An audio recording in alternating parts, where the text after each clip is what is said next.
Hello everyone, मैं उज्जवल कुमार आपका स्वागत करता हूं आपके इस यूट्यूब चैनल बायोलॉजी विद उज्जवल कुमार में। आज के इस यूट्यूब लेक्चर में हम कंटिन्यू करने जा रहे हैं अपने प्रीवियस लेक्चर वीडियो को, जिसमें हमने स्टैंडर्ड 11th के चैप्टर 22 को पढ़ा था, जो चैप्टर है केमिकल कोऑर्डिनेशन एंड इंटीग्रेशन। इस चैप्टर में हम कंटिन्यू कर रहे थे ह्यूमन एंडोक्राइन सिस्टम को, जिसमें कुछ 8 ग्लैंड्स के बारे में हम पढ़ चुके थे। वो ग्लैंड्स हैं, जिन 8 ग्लैंड्स के बारे में हम पढ़ चुके थे वो हैं, आप यहाँ देख सकते हैं। इस डायग्राम में दिखाया गया है कि हम हाइपोथैलेमस के बारे में अपने प्रीवियस वीडियो में पढ़ चुके हैं, पिट्यूटरी के बारे में पढ़ चुके हैं, pineal, thyroid, parathyroid, thymus, pancreas, adrenal के बारे में हम एड्रिनल तक हम कंप्लीट कर चुके हैं। हमें 2 ग्लैंड्स अभी और पढ़ना बचा है, जो है टेस्टिस और ओवरी। इस स्ट्रक्चर को हम देख रहे हैं, इसे ज़रा ध्यान से देखिएगा। ये जो स्ट्रक्चर दिख रहा है ये टेस्टिस है, जो कि मेल में पाया जाता है, और ये जो स्ट्रक्चर दिख रहा है ये ओवरी है, जो फीमेल में पाया जा रहा है। हमने जो अभी 8 ग्लैंड्स के बारे में पढ़ा है, हमने उनके बारे में जाना है कि वो कहाँ लोकेटेड है। तो इस लोकेशन को हम बेहतर तरीके से इस डायग्राम में देख सकते हैं और समझ सकते हैं। सेकेंडली हमने पढ़ा है कि वो किन हार्मोन्स को सेक्रेट करते हैं और उन हार्मोन्स की क्या रोल है हमारे बॉडी में। तो आइए अब हम आगे बढ़ते हैं और पढ़ते हैं टेस्टिस के बारे में, जो एक ग्लैंड है, मेल्स में पाया जाता है। कुछ स्टेरॉइड्स हार्मोन्स को सेक्रेट करता है, जो कि 2 फंक्शंस को परफॉर्म करते हैं। एक सेक्सुअल डेवलपमेंट प्रोवाइड करते हैं, या फिर हार्मोन्स को सेक्रेट करते हैं जो कि स्पर्मेटोजेनेसिस में हेल्प करे, यानी कि स्पर्म के फॉर्मेशन में हेल्प करे, और एक मेलनेस को भी बनाए रखने के लिए यही ग्लैंड रिस्पॉन्सिबल है। आइए हम देखते हैं कि हमारा एनसीईआरटी इसके बारे में क्या लिखता है। तो हम यहाँ देखें तो one pair of testis is present in the scrotal sac. ये कहाँ है? एब्डोमेन के बाहर एक स्क्रोटल सैक प्रेजेंट है, जिसके अंदर टेस्टिस पाए जाते हैं, और ये मेनली मेल्स में देखा गया है। फीमेल्स में ये ग्लैंड एब्सेंट रहता है। टेस्टिस के 2 फंक्शंस हैं। ये एक प्राइमरी सेक्स ऑर्गन के तौर पे भी काम करता है और एक एंडोक्राइन ग्लैंड्स के तौर पे भी काम करता है। अब हम चलते हैं अपने नेक्स्ट पेज की ओर, जो यहाँ है, आप देख सकते हैं। आगे लिखा गया है कि टेस्टिस कंपोज्ड होता है सेमिनिफेरस ट्यूब्यूल्स और एस्ट्रोमल या फिर इंटेस्टाइनल टिश्यू के द्वारा। तो 2 कंपोनेंट्स इसके हैं, सेमिनिफेरस ट्यूब्यूल्स और एस्ट्रोमल या फिर इंटेस्टाइनल टिश्यू। इसमें जो लेडिक सेल्स हैं या फिर इंटरस्टिशियल सेल्स हैं, जो प्रेजेंट रहते हैं इंटरट्यूबुलर स्पेस के बीच में, यानी कि सेमिनिफेरस ट्यूब्यूल्स के बीच में जो स्पेस है, उसके वहाँ लेडिक सेल्स पाए जाएंगे, और ये वहाँ से कुछ हार्मोन्स को सेक्रेट करते हैं या प्रोड्यूस करते हैं, जिसे हम एंड्रोजन्स, मेनली टेस्टोस्टेरॉन्स कहते हैं। एंड्रोजन के बारे में जाने तो एंड्रोजन रेगुलेट करता है डेवलपमेंट और मैचुरेशन, साथ में फंक्शंस मेल एक्सेसरी ऑर्गन्स के। ठीक है, तो मेल एक्सेसरी ऑर्गन्स के डेवलपमेंट, मैचुरेशन और फंक्शंस को रेगुलेट करने में एंड्रोजन का रोल है। अब यहाँ पे एक्सेसरी सेक्स ऑर्गन्स क्या हैं? ये हैं epididymis, vas deferens, seminal vesicles, prostate gland, urethra और ईटीसी। इसके लिए मैं एक हिंट दूं तो आप डायग्रामेटिकली इन चीज़ों को स्टैंडर्ड 12th के बुक में देख सकते हैं, जिसमें एक बेहतर डायग्राम के द्वारा इस चीज़ को एक्सप्लेन किया गया है। तो यदि आप 11th के एनसीईआरटी के साथ साथ अपने सामने 12th के एनसीईआरटी को भी रखें और जहाँ मैं गाइड करूँ वहाँ जाके देखें, तो इसे समझने में और आसानी होगी। So it is requested you may please bring your standard 12th NCERT book and go to the human reproduction chapter, and in that chapter, in male sex organ part, locate the epididymis, vas deferens, seminal vesicle and prostate gland and also urethra. These are accessory sex organs. ये जो hormones हैं stimulate करते हैं muscular growth को, यानी कि mails में जो मस्कुलर ग्रोथ है ये इन्हीं हॉर्मोन्स के कारण होता है। फेशियल और एक्जिलरी हेयर्स के जो ग्रोथ हैं ये भी एंड्रोजन के कारण है। जो एग्रेसिवनेस, आवाज़ के लो पिच, इन सब के लिए एंड्रोजन रिस्पॉन्सिबल है। यानी कि muscular growth, facial, axillary hair, aggressiveness, low pitch, ये इन सारे को रेगुलेट करता है androgen. Androgen major role play करता है स्पर्मेटोजेनेसिस में, यानी कि स्पर्मेटाजोआ के फॉर्मेशन में। एंड्रोजन एक्ट करता है सेंट्रल न्यूरल सिस्टम पे और इन्फ्लुएंस करता है मेल सेक्सुअल बिहेवियर को। इस मेल सेक्सुअल बिहेवियर को यदि एक शब्द में कहा जाए तो इसे लिबिडो से रिप्रेजेंट करता है। बहुत बार आपको क्वेश्चन में मेल सेक्सुअल बिहेवियर ना देके लिबिडो लिखा रहेगा, तो आपको वहाँ पे इस टर्म से कंफ्यूज नहीं होना। तो लिबिडो किसके कारण है? एंड्रोजन के कारण है। ये हार्मोन्स प्रोड्यूस करते हैं कुछ एनाबॉलिक सिंथेटिक इफ़ेक्ट्स प्रोटीन्स पे और कार्बोहाइड्रेट के मेटाबॉलिज्म पे।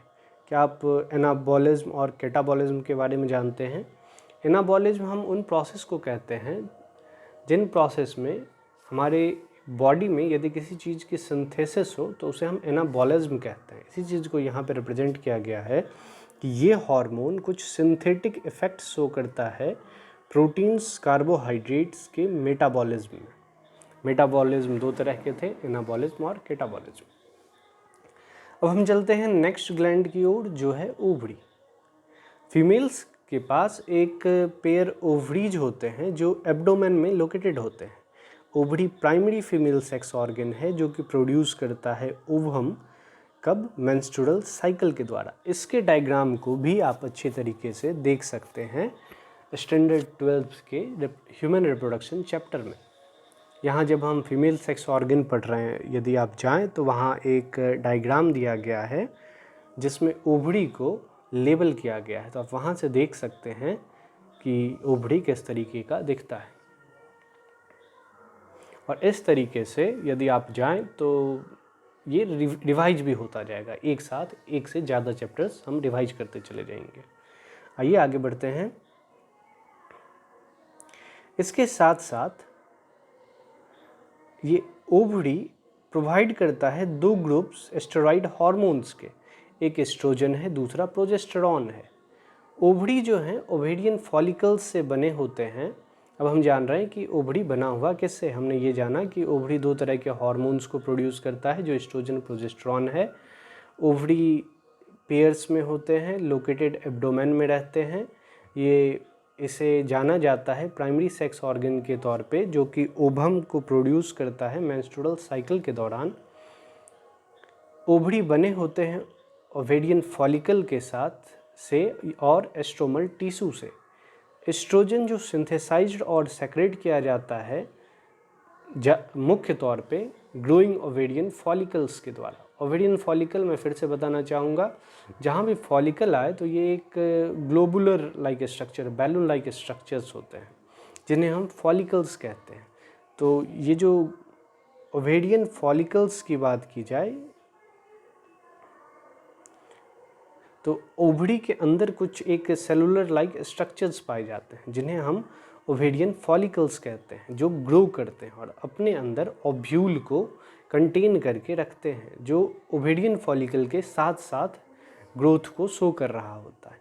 तो उन्हीं ओवेरियन फॉलिकल से कुछ हार्मोन सेक्रेट होते हैं और उस हार्मोन का नाम है एस्ट्रोजन।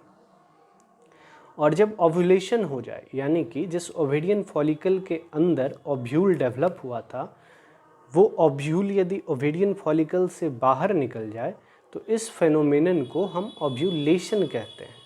और ये जो बचा हुआ ओवेरियन फॉलिकल है इसे हम अब नाम दिया जाएगा कॉर्पस ल्यूटियम, जो कि मुख्य तौर पे प्रोजेस्टेरॉन हार्मोन को सेक्रेट करेगा। तो यहाँ हम देख सकते हैं कि ओवरी से दो हार्मोन सेक्रेट हो रहे थे, एक एस्ट्रोजन एक प्रोजेस्टेरॉन। एस्ट्रोजन को भी ओवेरियन फॉलिकल ही सेक्रेट कर रहा है और प्रोजेस्टेरॉन को भी ओवेरियन फॉलिकल ही सेक्रेट कर रहे हैं, लेकिन कंडीशंस यहाँ अलग है। तब ओवेरियन फॉलिकल एस्ट्रोजन को सेक्रेट कर रहा है जब इसके पास ओव्यूल प्रेजेंट हो, और जैसे ही इसने ओव्यूल को रिलीज कर दिया तो ये अब प्रोजेस्टेरॉन को सेक्रेट करना शुरू कर देगा। एस्ट्रोजन प्रोड्यूस करते हैं बहुत सारे एक्शंस को, जैसे कि stimulation of growth and activities of female secondary sex organs. जिस तरीके से हमने ऊपर देखा कि मेल में ग्रोथ और एक्टिवेशन सेकेंडरी सेक्स ऑर्गन्स का मेंटेन कर रहा था एंड्रोजन, उसी तरीके से एस्ट्रोजन फीमेल में सेकेंडरी सेक्स ऑर्गन्स के ग्रोथ और एक्टिविटीज़ को मेंटेन करता है। ये जो डेवलपमेंट है ग्रोइंग फॉलिकल्स का, अपीयर होना फीमेल सेकेंडरी सेक्स कैरेक्टर्स जैसे कि high pitch of voice, memory gland, और ये सारे रोल्स जो हैं, जो ह्यूमंस में सारे फीचर्स जो ह्यूमंस में देखे जाते हैं, मेनली ह्यूमन फीमेल में देखे जाते हैं, उसके पीछे जो हार्मोन रिस्पॉन्सिबल है वो हार्मोन है एस्ट्रोजन। एस्ट्रोजन साथ में रेगुलेट करता है फीमेल सेक्सुअल बिहेवियर को, तो एस्ट्रोजन रेगुलेट करता है फीमेल के सेक्सुअल बिहेवियर को, यानी कि फीमेल के फीमेलनेस के पीछे जो हार्मोन रिस्पॉन्सिबल है वो है एस्ट्रोजन, और मेल के जो मेलनेस के पीछे हार्मोन रिस्पॉन्सिबल है वो है एंड्रोजन। आगे लिखा गया है कि प्रोजेस्टेरॉन सपोर्ट करता है प्रेगनेंसी को। जब ओवुलेशन हो चुका है और ओवेरियन फॉलिकल का नाम पड़ चुका है कॉर्पस ल्यूटियम, तो इस कॉर्पस ल्यूटियम से जो रिलीज होने वाला हार्मोन प्रोजेस्टेरॉन है, यही प्रोजेस्टेरॉन हार्मोन सपोर्ट करता है प्रेगनेंसी को। प्रोजेस्टेरॉन एक्ट करता है मेमोरी ग्लैंड पे, और प्रेगनेंसी के बाद बेबी के फीड करने के लिए मिल्क सेक्रेशन में भी रोल प्ले करता है, और मेमोरी ग्लैंड के फॉर्मेशंस में भी प्रोजेस्टेरॉन का ही रोल देखा गया है। तो हमने देखा एस्ट्रोजन्स के रोल और प्रोजेस्टेरॉन के रोल।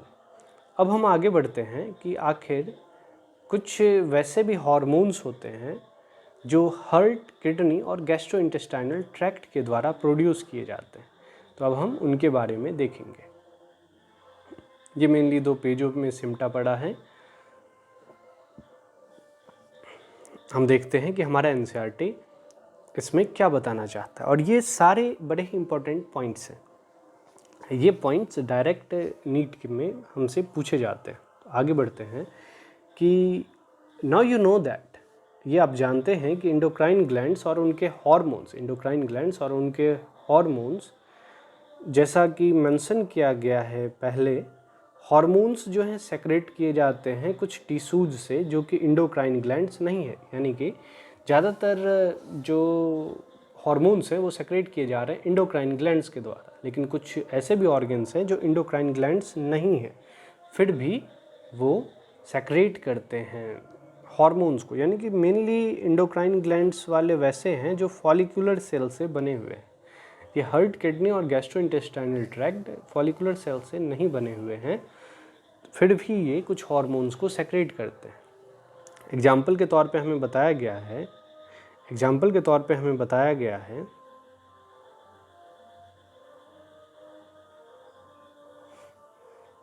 एट्रियल वाल जो हमारे हार्ट में पाया जाता है, वो एक बड़े ही इम्पॉर्टेंट पेप्टाइड हार्मोन को सेक्रेट करता है जिसे कहा जाता है एट्रियल नाट्रियूरेटिक फैक्टर।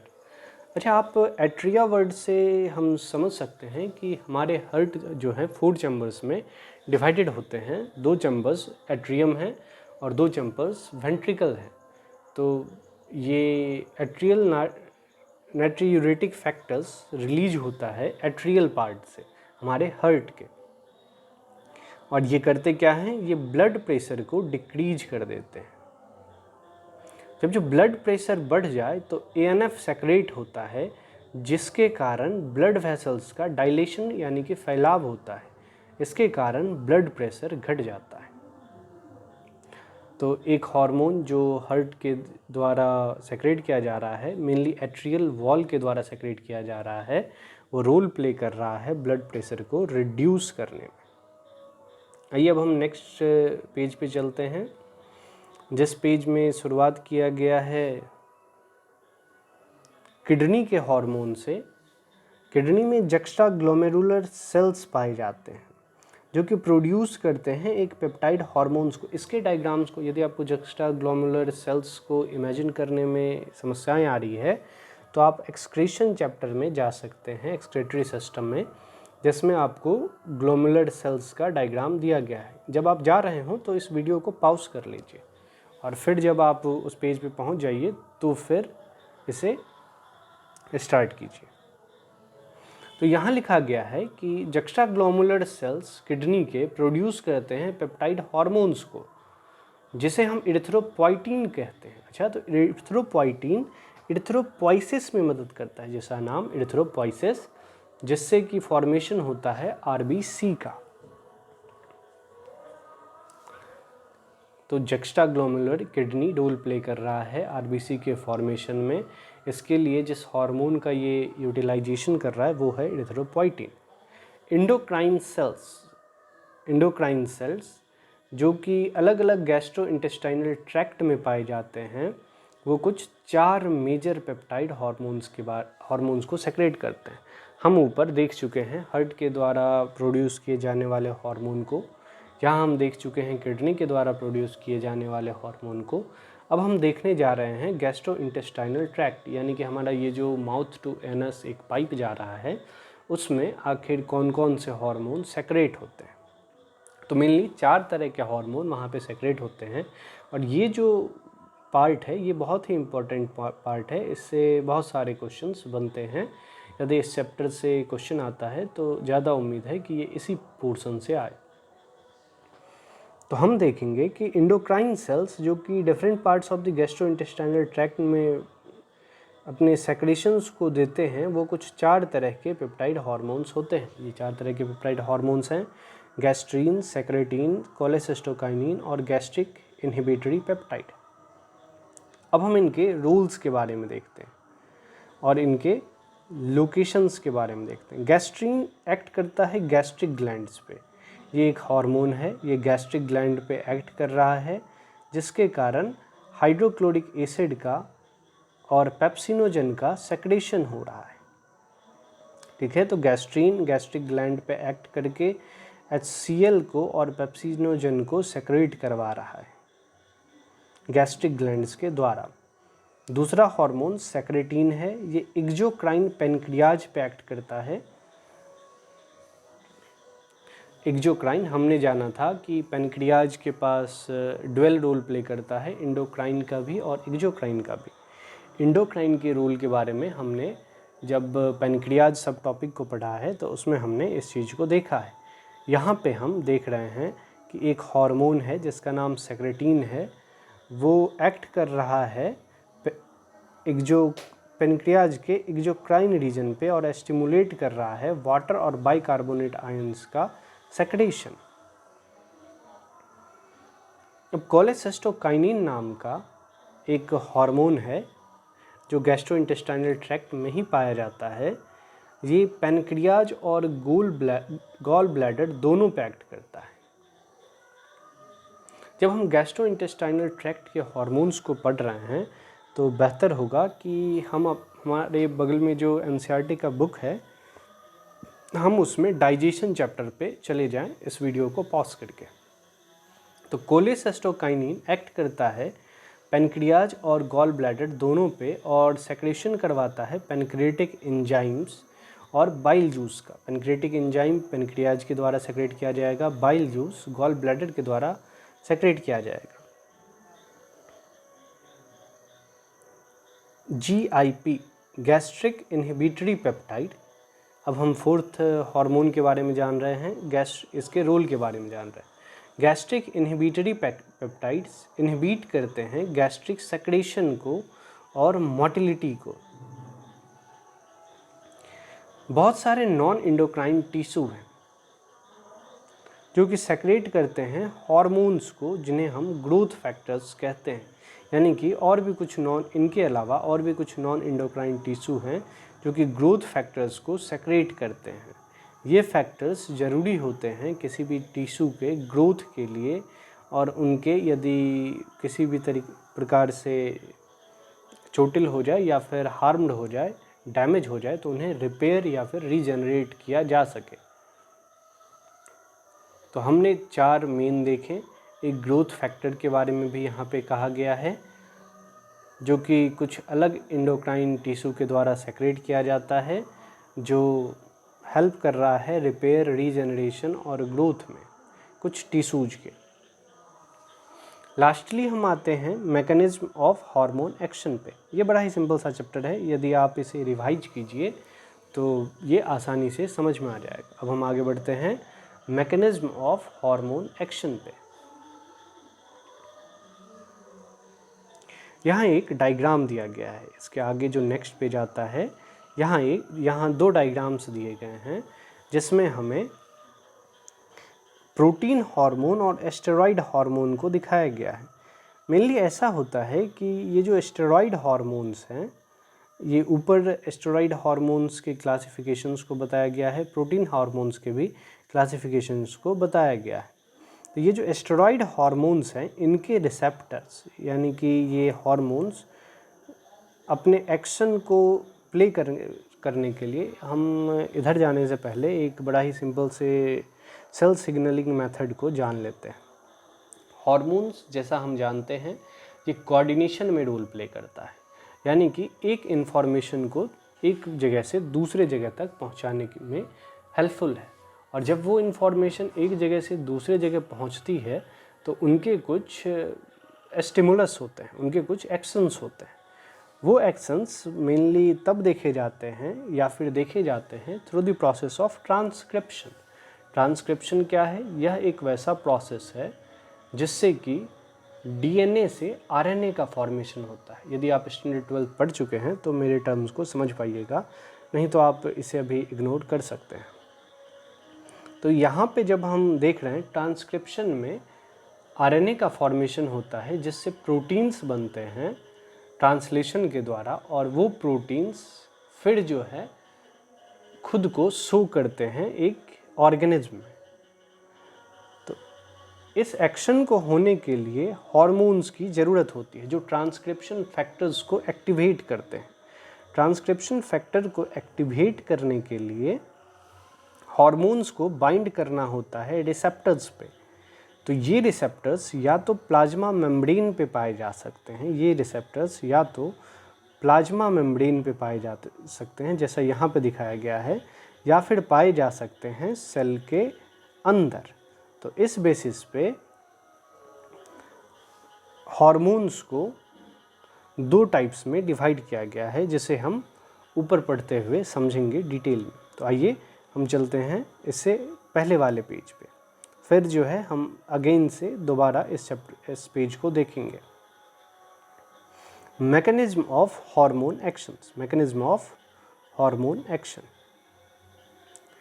हार्मोन अपने इफ़ेक्ट्स को प्रोड्यूस करते हैं टारगेट टिश्यू पे।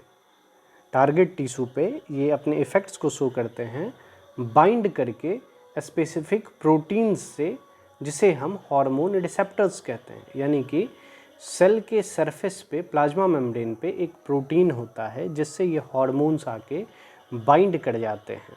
उन प्रोटीन्स को हार्मोन रिसेप्टर्स कहा जाता है।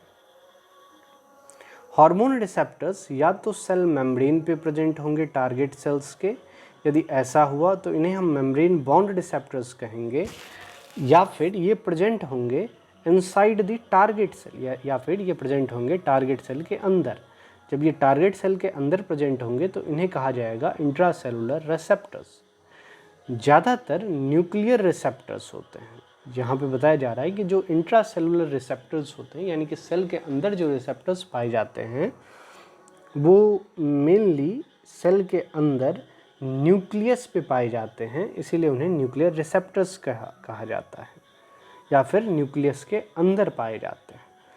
जैसा हम जानते हैं कि डीएनए कहाँ पाया जाता है, डीएनए पाया जाता है न्यूक्लियस के अंदर, तो वहीं पे रिसेप्टर्स भी हैं, वहाँ पे बाइंड करके ये एक सेल सिग्नलिंग पाथवे को शुरू करता है और इस प्रोसेस में ट्रांसक्रिप्शन और ट्रांसलेशन होके एक उस हार्मोन के मैसेज को इंटरप्रेट किया जाता है।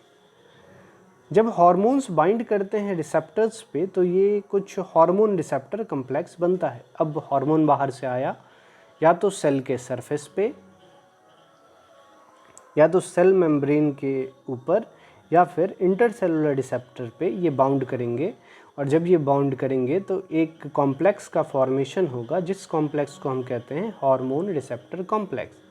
हर एक रिसेप्टर जो होते हैं कुछ एक ही हार्मोन्स के लिए स्पेसिफिक होते हैं।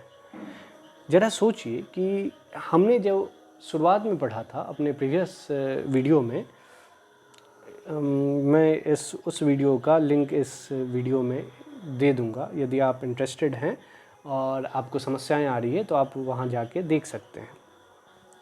तो हमने देखा था कि इंडोक्राइन ग्लैंड्स जो हैं ये डक्टलेस ग्लैंड है, ये अपने सेक्रेशन को डायरेक्ट पोर करते हैं ब्लड में, जो ब्लड से होता हुआ ढेर सारे ऑर्गन्स के कांटेक्ट में आने के बाद अपने स्पेसिफिक ऑर्गन तक पहुंच के अपने स्पेसिफिक मैसेज को इंटरप्रेट करवाता है। आखिर ये कैसे होता है?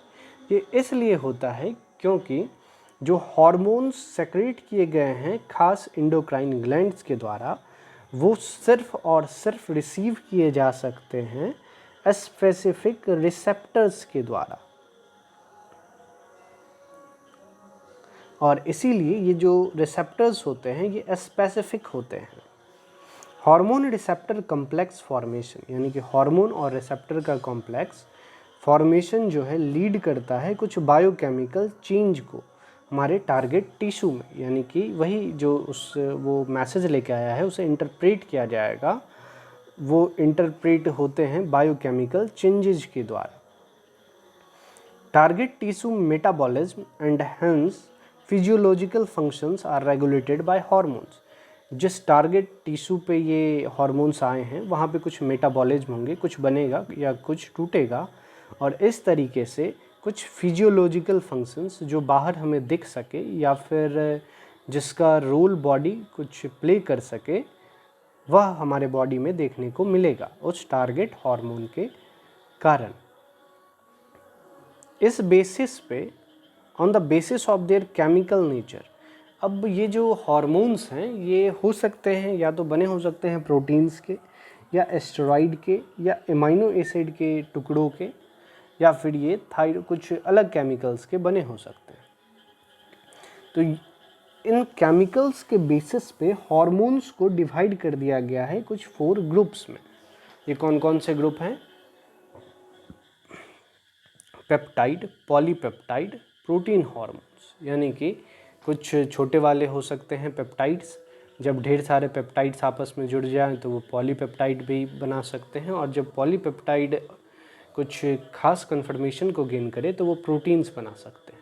तो ये जो स्ट्रक्चर्स फॉर्म हो रहे हैं ये हार्मोन्स होते हैं, जो कि एक मैसेंजर के रूप में काम करते हैं, नॉन न्यूट्रिशनल सब्सटेंस के तौर पे काम करते हैं। इसमें जो हमने ऊपर पढ़े हैं एंजाइम्स के बारे में, वो आपको यहाँ पे सम टोटल भी कर दिया गया है।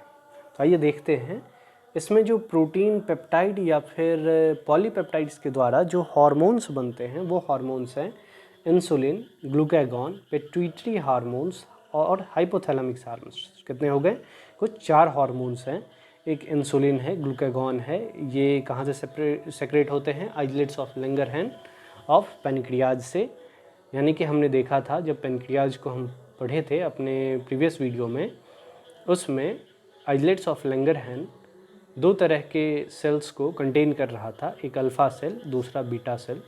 बीटा सेल इंसुलिन सेक्रेट करता है और अल्फ़ा सेल ग्लूकागॉन नाम के हार्मोन को सेक्रेट करता है।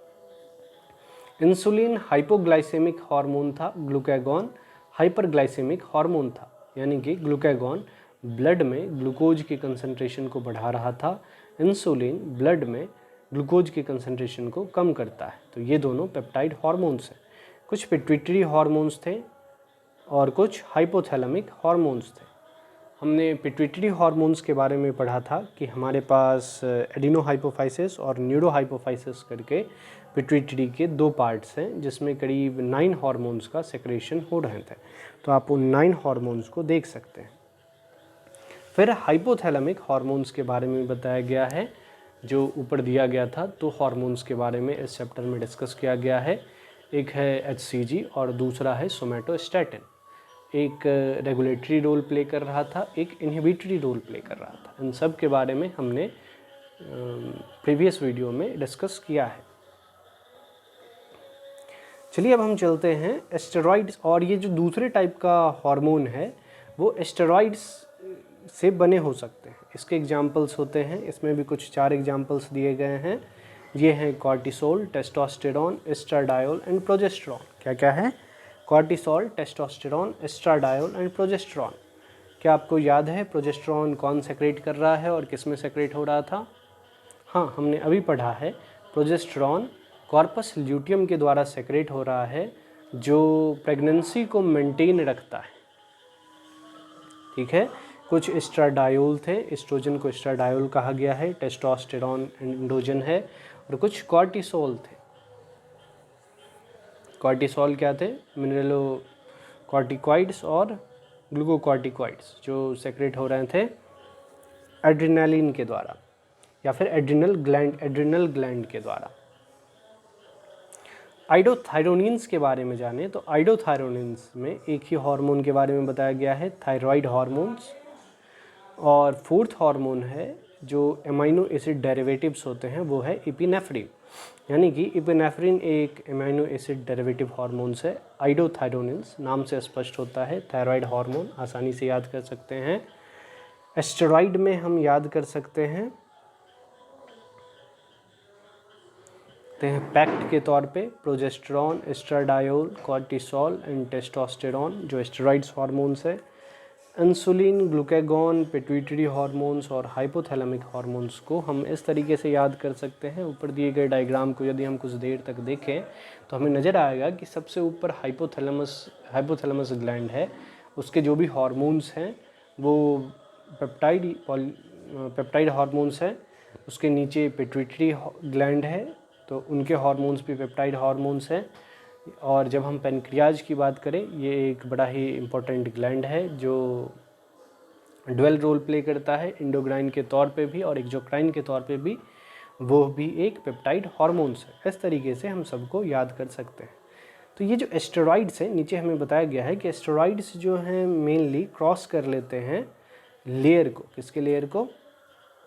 प्लाज्मा मेम्ब्रेन के लेयर को। और ये एक्ट करते हैं इंट्रासेलुलर रिसेप्टर्स पे। आइए इसको हम नीचे पढ़ते हैं। हार्मोन्स जो कि इंटरेक्ट करते हैं मेम्ब्रेन बाउंड रिसेप्टर्स से। ये बात लिखा गया है कि जो मेम्ब्रेन बाउंड रिसेप्टर्स से हार्मोन्स एक्ट करते हैं वो नॉर्मली आमतौर पे टारगेट सेल्स के अंदर नहीं जाते। जैसे मान लीजिए कि कोई हार्मोन एक्ट कर रहा है प्लाज्मा मेम्ब्रेन पे, तो उसे अंदर जाने की ज़रूरत नहीं है। उसके कारण एक कैस्केड ऑफ रिएक्शन शुरू हो जाता है सेल के अंदर। वो उसके मैसेज को न्यूक्लियस तक लेके जाता है, और जो मैसेज को न्यूक्लियस तक लेके जाता है उसे हम सेकेंड मैसेंजर्स के तौर पे जानते हैं। ये सेकेंड मैसेंजर्स हो सकते हैं साइक्लिक AMP, IP3 और कैल्शियम +2। ठीक है, तो ये कैल्शियम +2 हैं, IP3 हैं, साइक्लिक AMP बहुत ही इंपॉर्टेंट रोल प्ले करता है।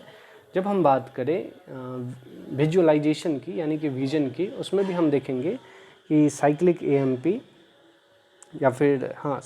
AMP इनका रोल देखा जाता है। IP3 जो है कैल्शियम को रिलीज करवाने के लिए एंडोप्लाज्मिक रेटिक्यूलम में ढेर सारे कैल्शियम का कॉन्सेंट्रेशन हाई रहता है। जब हमें किसी सिग्नल को सेल के अंदर में एक जगह से दूसरे जगह ले जाना होता है, तो मेनली बहुत सारे जगह पे ये कैल्शियम कुछ कंपोनेंट्स होते हैं कैल्मोड्यूलिन नाम के, जो कि ट्रांसक्रिप्शन फैक्टर के तौर पे काम करते हैं। ये हम आगे बढ़ रहे हैं, लेकिन एक क्लियर व्यू देता है कि किस तरीके से ट्रांसक्रिप्शन को ये ले जाते हैं। तो वो कैल्मोड्यूलिन से बाइंड करके साइक्लिक एएमपी को से फिर बाइंड करेगा, जिससे ट्रिपल सी कम्प्लेक्स बनेगा, जो ट्रांसक्रिप्शन फैक्टर के तौर पे काम करके ट्रांसक्रिप्शन करवाएगा। और जिससे क्या होगा, जिससे जो है इंटरप्रिटेशन होगा, उसके इन्फॉर्मेशन का, यानी कि मेटाबॉलिज्म और फिजियोलॉजिकल फंक्शंस को रेगुलेट कर लेगा इस तरीके से हार्मोन्स। तो हमने देखा, इन बातों को यदि छोड़ के हम पीछे लौटे, तो जो हार्मोन्स इंटरेक्ट कर रहे थे मेम्ब्रेन बाउंड रिसेप्टर्स पे, वो आमतौर पे टारगेट सेल के अंदर नहीं जाते हैं। यानी कि कुछ हार्मोन्स टारगेट सेल के अंदर नहीं जाते हैं, और वही हार्मोन्स टारगेट सेल के अंदर नहीं जाएंगे जो बाइंड कर जा रहे हैं प्लाज्मा मेम्ब्रेन पे। तो वो क्या करते हैं, अंदर सेकंड मैसेंजर्स को जनरेट करते हैं। ये सेकंड मैसेंजर के 4 एग्जाम्पल्स, 1 2 3 4 एग्जाम्पल्स हमें यहाँ पे दिए गए हैं।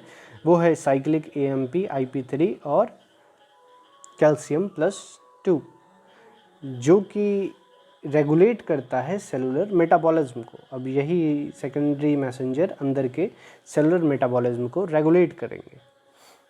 दूसरे तरह का जो हार्मोन रिसेप्टर कॉम्प्लेक्स बन रहा है सेल में, वो है जब हार्मोन्स इंटरेक्ट करते हैं इंट्रासेलुलर रिसेप्टर्स के से, तो ये हार्मोन्स होते हैं एस्टेरॉइड हार्मोन्स या आइडोथायरोनिन्स।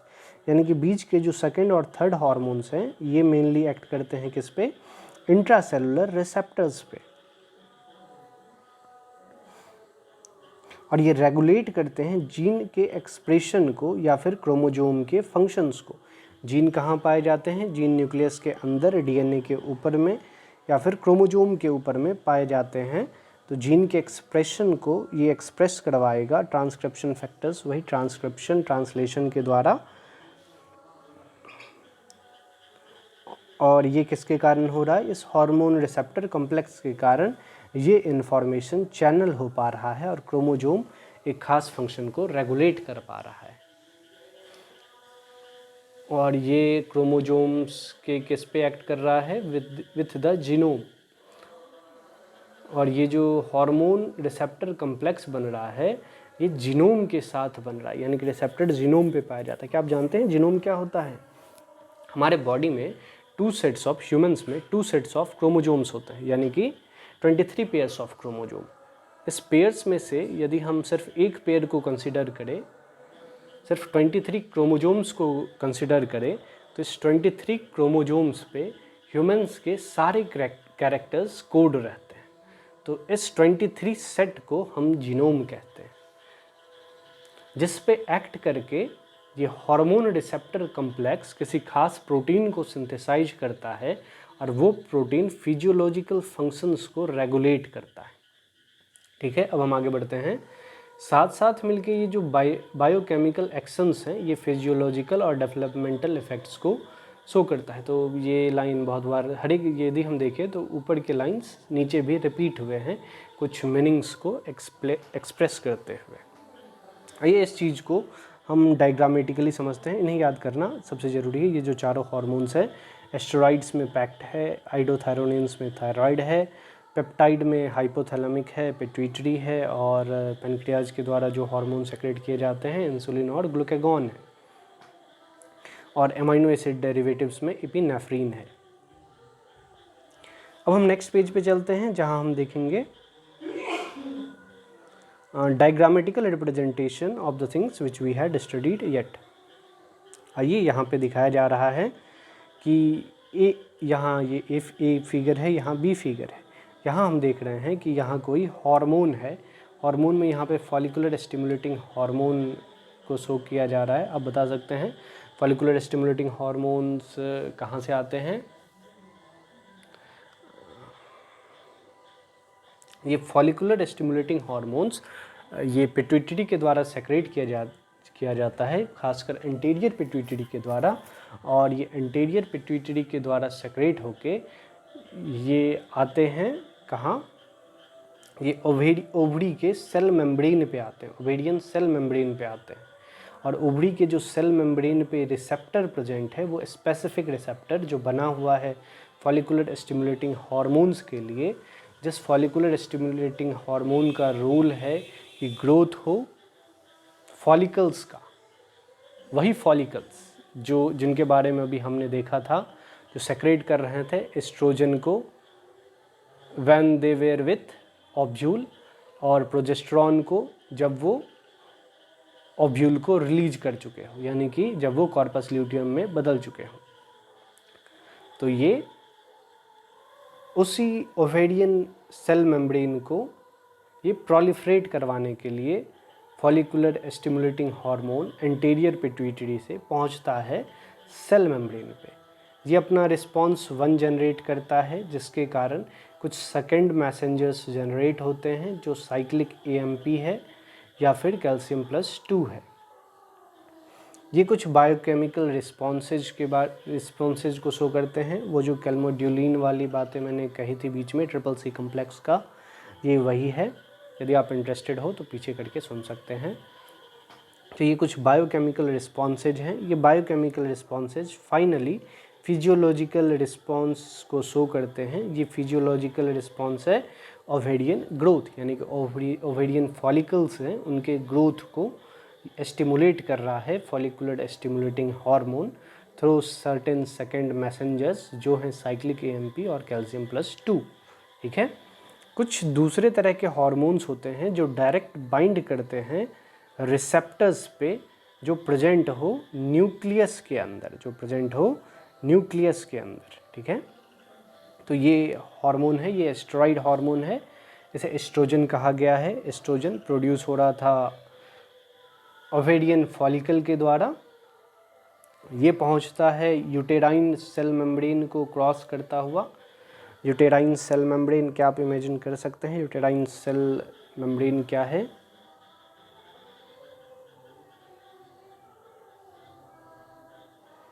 एस्ट्रोजन को यदि हम याद करें, यूटेरस होता है, फीमेल्स में यूटेरस पाए जाते हैं जिसमें बेबी का ग्रोथ देखा जाता है। तो एस्ट्रोजन यूटेराइन वाल को क्रॉस करते हुए न्यूक्लियस के अंदर पहुंचता है और न्यूक्लियस के अंदर मौजूद रिसेप्टर पे ये बाइंड करके रिसेप्टर हार्मोन कम्प्लेक्स का फॉर्मेशन करता है।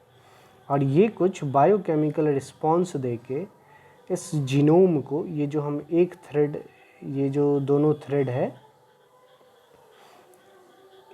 इस जीनोम पे एक्ट करता है और जीनोम पे प्रेजेंट जो जीन्स हैं उससे किसी खास प्रोटीन्स को सिंथेसाइज करता है, जिस प्रोटीन के कारण टिश्यू का ग्रोथ और डिफरेंशिएशन होता है।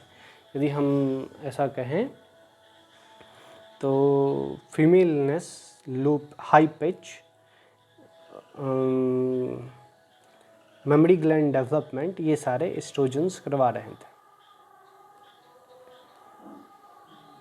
तो इस तरीके से हमारा ये चैप्टर कंप्लीट होता है।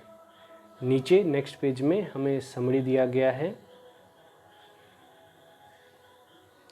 यदि इसे भी देखें तो हम देख सकते हैं ये इस तरीके से हो जाएगा कि हम विद इन फ्यू मिनट्स पूरे चैप्टर को देख सकते हैं। यदि हम इस समरी को पढ़ें तो हम इस समरी को भी पढ़ते हैं, इससे हमारा डिवाइड हो जाएगा। आइए देखते हैं समरी में क्या कौन सी बातें कही गई है। कि हमारे बॉडी में कुछ स्पेशल केमिकल्स होते हैं जो हार्मोन्स की तरह एक्ट करते हैं और केमिकल कोऑर्डिनेशंस को प्रोवाइड करते हैं, जिसके कारण डिफरेंट ऑर्गन्स जो हैं या फिर ह्यूमन बॉडी के पार्ट्स जो हैं इंटीग्रेट करते हैं और रेगुलेट करते हैं ह्यूमन बॉडी के फंक्शंस को। ये हार्मोन्स जो हैं रेगुलेट करते हैं ह्यूमन बॉडी के फंक्शंस को थ्रू मेटाबॉलिज्म। उस मेटाबॉलिज्म के कारण ग्रोथ हो सकता है और ग्रोथ या डेवलपमेंट्स हो सकते हैं हमारे ऑर्गन्स के, और ये जो या फिर ग्रोथ हो सकते हैं इंडोक्राइन ग्लैंड्स के भी। ये जो इंडोक्राइन सिस्टम है इसमें जो 10 टाइप्स के इंडोक्राइन ग्लैंड्स हैं उनके बारे में दिया गया है। Hypothalamus, pituitary, pineal, thyroid, adrenal, pancreas, parathyroid, thymus and gonads आपको इसे याद करना होगा। मेरे फास्ट या धीरे कहने से इस पे ज़्यादा इम्पैक्ट नहीं पड़ेगा, आपको इसे अलग से मेमोराइज करना पड़ेगा। तो ये कौन कौन से हैं? Hypothalamus, pituitary, pineal, thyroid, adrenal, pancreas, parathyroid, thymus and gonads. Gonads में टेस्टिस हो सकते हैं, ओवरी हो सकते हैं, testis in male, ovary in female. इनके साथ साथ कुछ अदर ऑर्गन्स भी हैं जो क्या कर रहे हैं, प्रोड्यूस कर रहे हैं हॉर्मोन्स को। वो कौन कौन से हैं? Heart, kidney and gastrointestinal tract. ये जो पिट्यूटरी ग्लैंड है ये 3 मेजर पार्ट्स में डिवाइड होता है, जिसे हम pars distalis, intermedia and pars nervosa कहते हैं। Pars distalis, pars intermedia, pars nervosa कहते हैं। डिस्टालिस करीब 6 तरह के ट्रॉपिक हार्मोन्स को प्रोड्यूस करता है। पार्स इंटरमीडिया एक हार्मोन को सेक्रेट करता है, जबकि पार्स नर्वोसा 2 हार्मोन्स को सेक्रेट करते हैं। इस तरीके से टोटल हार्मोन्स जो पिट्यूटरी के द्वारा सेक्रेट होते हैं वो हो गए 9। ये जो पिट्यूटरी हार्मोन है रेगुलेट करता है ग्रोथ और डेवलपमेंट सोमैटिक टिश्यूज का। सोमैटिक टिश्यूज वैसे टिश्यूज जो रिप्रोडक्शन में या फिर एक जनरेशन से दूसरे जनरेशन ट्रांसमिट नहीं होते हैं, वैसे टिश्यूज को हम सोमैटिक टिश्यू कहते हैं। तो ये पिट्यूटरी हार्मोन्स ग्रोथ और डेवलपमेंट करते हैं सोमैटिक टिश्यूज को और and activities of peripheral endocrine glands. और पेरिफेरल एंडोक्राइन ग्लैंड्स के भी यानी कि पिट्यूटरी हार्मोन्स रेगुलेट करता है दूसरे एंडोक्राइन ग्लैंड्स के फंक्शंस को भी, इसीलिए इसे मास्टर ग्लैंड भी कहा जाता है। एक तीसरा ग्लैंड है, ये पीनियल ग्लैंड है। ये एक हार्मोन को सेक्रेट करता है जिसे हम मेलाटोनिन कहते हैं, जो कि बहुत ही ज़रूरी होता है 24 आवर रिदम के रेगुलेशन के लिए। ठीक है, किसके? हमारे बॉडी के। इसमें मेनली आता है rhythm of slip and state of being awake.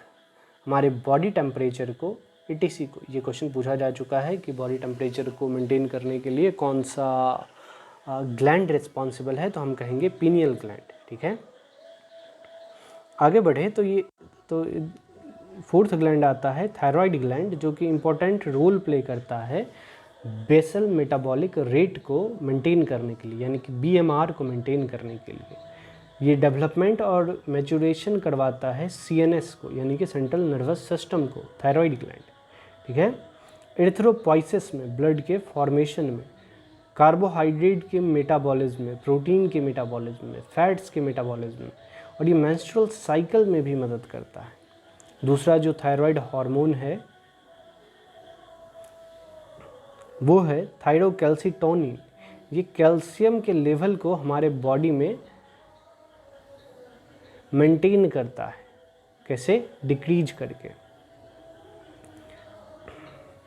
Parathyroid gland parathyroid hormone को सेक्रेट करता है, जो कि कैल्शियम प्लस को इंक्रीज करता है। तो हम देख रहे हैं कि थायरोकैल्सिटोनिन कैल्शियम लेवल को हमारे बॉडी में रेगुलेट करता है कम करके, वही पैराथायराइड ग्लैंड का हार्मोन, पैराथायराइड हार्मोन, ये इंक्रीज करता है कैल्शियम के लेवल को और मेजर रोल प्ले करता है कैल्शियम के होम्योस्टैसिस में, यानी कि मेंटेनेंस में, इसके कंसंट्रेशन को मेंटेन करने में अच्छा खासा रोल पैराथायराइड हार्मोन प्ले करता है। किसके? कैल्शियम के। ये जो थाइमस ग्लैंड है ये थाइमोसिन नाम का हार्मोन सेक्रेट करता है। इसका मेन रोल है टी लिम्फोसाइट्स के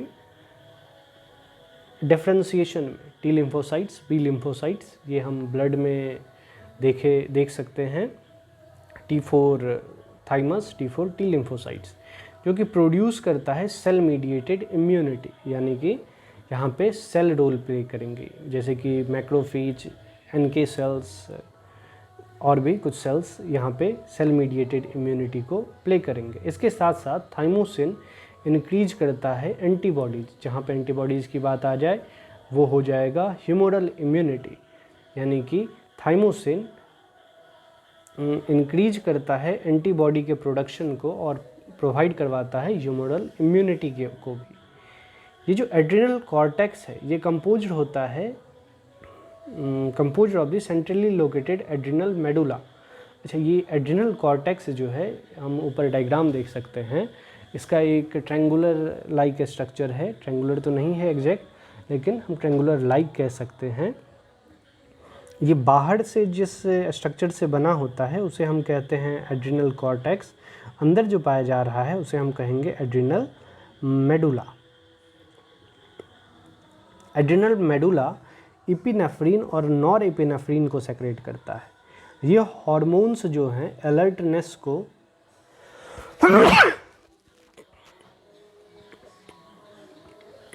इसी एड्रेनालिन और नॉर एड्रेनालिन को हम इमरजेंसी हार्मोन्स भी कहते हैं। ये क्या करते हैं, ये अलर्टनेस को बढ़ाते हैं, हमारे आँखों का जो प्यूपिल है उसे डायलेट करवाते हैं, हमारे बॉडी पे जो स्किन है उसे इरेक्ट करवाते हैं, यानी कि पाइलोइरेक्शन, हमें पसीना ज़्यादा आने लगेगा, हार्ट बीट बढ़ जाएगा और स्ट्रेंथ भी हार्ट के कॉन्ट्रैक्शन का बढ़ जाएगा, रेट ऑफ रेस्पिरेशन, सांसों का आना बढ़ जाएगा। यानी कि इमरजेंसी के सिचुएशन में यदि देखें, जैसे मान लीजिए कि आप कहीं जा रहे हों, सामने में स्नेक में दिख गया, तो आप देखेंगे कि आपका हार्ट बीट बढ़ चुका है, आपके रोंगटे खड़े हो चुके हैं और आपकी आंखें बड़ी बड़ी हो चुकी है, पसीना आने लगा है और आप अलर्ट हो चुके हैं। तो ये कुछ चीज़ें होती हैं किसके कारण, इपिनेफ्रिन और नॉर इपिनेफ्रिन के कारण, जो एड्रिनल मेडुला से सेक्रेट होता है, जो हमें जो पाया जाता है किडनी के एंटीरियर पोर्शन में।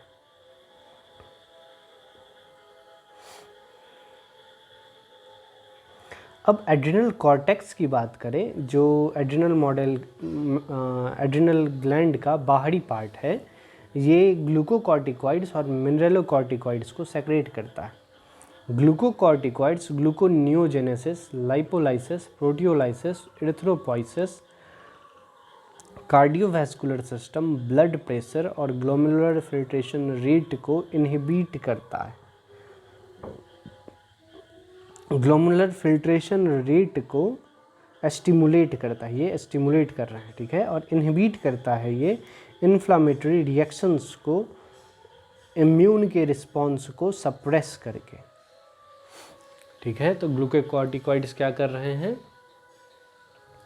ग्लूकोनियोजेनेसिस यानी कि ग्लूकोज की सिंथेसिस, लिपिड्स का ब्रेकडाउन, प्रोटीन्स का ब्रेकडाउन, इरिथ्रोपोइसिस, ब्लड में से जो है ग्लूकोज का निकलना, कार्डियोवैस्कुलर सिस्टम्स को रेगुलेट करना, ब्लड प्रेशर को बढ़ाना और कमाना, यानी कि मेनली ये बढ़ाते हैं, ग्लोमेरुलर फिल्ट्रेशन रेट को बढ़ाना, और ये इनहिबिट करता है इन्फ्लामेटरी रिएक्शंस को, जो ये करता है सप्रेस करके इम्यून रिस्पॉन्स को। मिनरलोकॉर्टिकॉइड्स की बात करें, ये तो मिनरल्स मेनली होते हैं, इलेक्ट्रोलाइट्स और वाटर, तो ये इलेक्ट्रोलाइट और वाटर के कंटेंट्स को हमारे बॉडी में रेगुलेट करता है। ये कौन, मिनरलोकॉर्टिकॉइड्स। ये जो एंडोक्राइन पैनक्रियाज है सेक्रेट करता है ग्लूकागॉन और इंसुलिन को। ग्लूकागॉन ग्लाइकोजेनोलाइसिस को करता है, यानी कि ग्लाइकोजन के ब्रेकडाउन को बढ़ाता है, ग्लूकोज के फॉर्मेशन को चालू करता है, जिसके कारण ब्लड में ग्लूकोज का कंसंट्रेशन बढ़ गया। वही इंसुलिन इनहिबिट करता है ग्लूकोज के अपटेक को, स्टिमुलेट करता है, यानी कि बढ़ा देगा कि बॉडी के सेल्स जो हैं ग्लूकोज को ब्लड से एब्जॉर्ब कर सके और उससे यूटिलाइज कर सके। ग्लाइकोजेनेसिस और ग्लाइकोजन के फॉर्मेशन को इंसुलिन शुरू कर देता है, जिसके कारण ब्लड में ग्लूकोज का कंसंट्रेशन कम जाता है, जिसे हम हाइपोग्लाइसेमिया कहते हैं। यदि इंसुलिन की डेफिशिएंसी हो जाए तो डिजीज होता है डायबिटीज मेलाइटस, ठीक है, डायबिटीज मेलाइटस। फिर जिन ग्लैंड्स के बारे में हमने आज पढ़ा है वो यहाँ से दिया गया है कि टेस्टस जो हैं एंड्रोजन नाम के हार्मोन को सेक्रेट करते हैं, जो कि मैचुरेशन, डेवलपमेंट और मेल एक्सेसरी ऑर्गन्स के फंक्शंस को स्टिमुलेट करता है, और मेल सेकेंडरी सेक्सुअल कैरेक्टर्स को भी ये बाहर लाता है। स्पर्मेटोजेनेसिस यानी कि स्पर्मेटिड्स का भी फॉर्मेशन करवाता है, मेल सेक्सुअल बिहेवियर को प्रोक्योर करता है, एनाबॉलिक पाथवे और एरिथ्रोपोइसिस को भी स्टार्ट करता है, यानी कि ब्लड के फॉर्मेशन को। वही हम ओवरी की बात करें तो ओवरी जो हैं, ये हम सेकंड पेज को भी यदि यहाँ ले लें तो ज़्यादा सही होगा। हाँ, तो ये जो ओवरी है सेक्रेट करता है दो हार्मोन्स जो हैं एस्ट्रोजन प्रोजेस्टेरॉन। एस्ट्रोजन स्टिमुलेट करता है डेवलपमेंट और ग्रोथ फीमेल के एक्सेसरी सेक्स ऑर्गन्स का और सेकेंडरी सेक्स कैरेक्टर्स का। वही प्रोजेस्टेरॉन की बात करें तो वो मेजर रोल प्ले करता है प्रेगनेंसी को मेंटेन रखने में और मेमोरी ग्लैंड के डेवलपमेंट में, साथ में मिल्क के प्रोडक्शन में, जिसे हम लैक्टेशन कहते हैं। एट्रियल वॉल जो कि हार्ट में पाया जाता है, वो एक हार्मोन को सेक्रेट करता है जिसे हम कहते हैं एट्रियल नाइट्रियूरेटिक फैक्टर, जो कि ब्लड प्रेशर को डिक्रीज करता है। किडनी में इरिथ्रोपोइटीन नाम के एक हार्मोन का प्रोडक्शन होता है जो ब्लड के फॉर्मेशन को स्टिमुलेट करता है। गैस्ट्रो इंटेस्टाइनल ट्रैक्ट की बात करें, जो हमने अभी 4 हार्मोन्स देखे थे, वो थे gastrin, secretin, cholecystokinin, gastric inhibitory peptide. ये हार्मोन्स डाइजेस्टिव जूस को सेक्रेट करने में, साथ में डाइजेशन होने में मदद करती है। इस तरीके से हमने करीब आप कह सकते हैं ये कितने देर का वीडियो है, यदि उसे हम देखें तो हम बता सकते हैं कि करीब 2 आवर्स होने को जा रहे हैं। 1 आवर्स के हमारे वीडियो पहले थे और ये करीब 56 मिनट्स के ये रहे हैं। तो इस 2 आवर्स में हमने इस पूरे चैप्टर को कंप्लीट कर लिया है। यदि आप बुक से एक बार पढ़ के इस चीज़ को सुने तो ये रिवाइज करने में आपको बहुत ही ज़्यादा सहूलियत पहुंचाएगा। यदि आपको ये वीडियो अच्छे लग रहे हो तो please like and subscribe my channel so that I get motivated to prepare such videos more. Otherwise I may change the way of teaching. I may go on the board or on the slide. I have both things, but I prefer to teach you over this NCERT slide, because we all know this, that all the questions which we are getting in NCERT are directly from the NCERT. So thanks for your support. Please like and subscribe. Keep reading, keep studying. Best of luck for your NEET preparation. Thank you.